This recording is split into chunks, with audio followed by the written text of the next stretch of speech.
God's prediction of the fall of King Solomon in Deuteronomy 17:17. Hello, and welcome to this video on God's prediction of the fall of King Solomon in Deuteronomy 17:17. In this video, we will explore how Solomon, the son of David and the third king of Israel, violated a commandment given by God to the future kings of Israel through Moses. Deuteronomy 17:17 is part of a passage in the book of Deuteronomy that outlines the rules and responsibilities of the kings of Israel.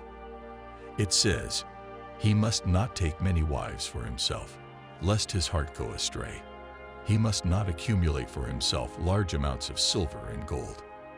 According to Deuteronomy 17:16-17, a king should not acquire many horses or wives, or accumulate large amounts of silver and gold.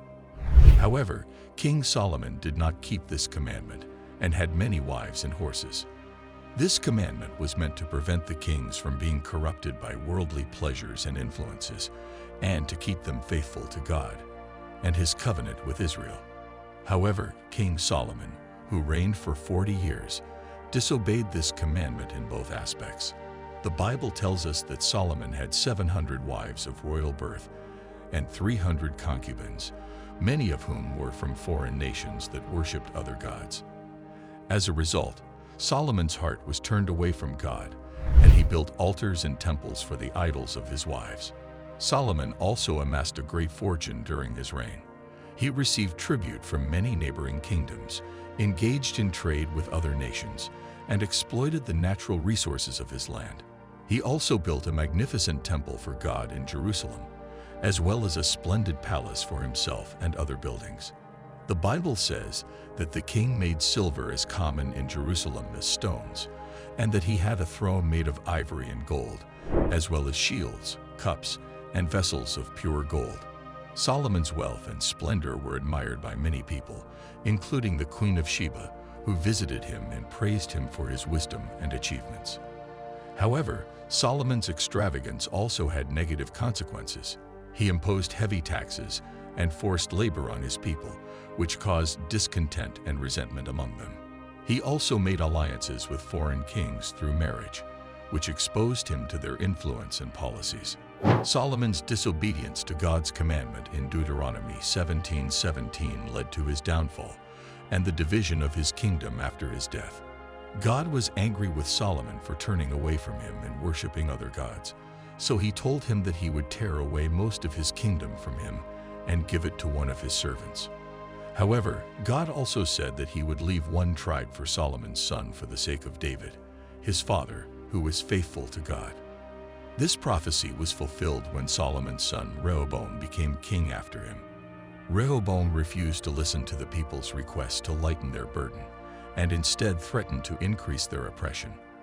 This provoked a rebellion among the northern tribes of Israel, who broke away from Rehoboam and followed Jeroboam, one of Solomon's former officials who had fled to Egypt.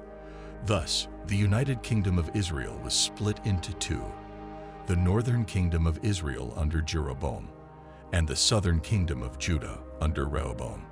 The division of Solomon's kingdom marked the beginning of a long history of conflict, war, idolatry, apostasy, and exile for both Israel and Judah. Neither kingdom remained faithful to God or followed his laws. Eventually, both kingdoms were conquered by foreign empires: Judah by Babylon in 586 BCE, and Israel by Assyria in 722 BCE. The temple that Solomon built for God in Jerusalem was destroyed by the Babylonians, along with most of the city. Many of the people were killed or taken into captivity. In conclusion, Deuteronomy 17:17 was a commandment given by God to the future kings of Israel to prevent them from being corrupted by worldly pleasures and influences, and to keep them faithful to God and his covenant with Israel. King Solomon violated this commandment by taking many wives who turned his heart away from God, and by accumulating large amounts of silver and gold that made him proud and oppressive. His disobedience led to his downfall and the division of his kingdom after his death. Thank you for watching this video on the connection between Deuteronomy 17:17 and King Solomon. I hope you learned something new and interesting. If you like this video, please give it a thumbs up and subscribe to our channel for more biblical videos. See you next time.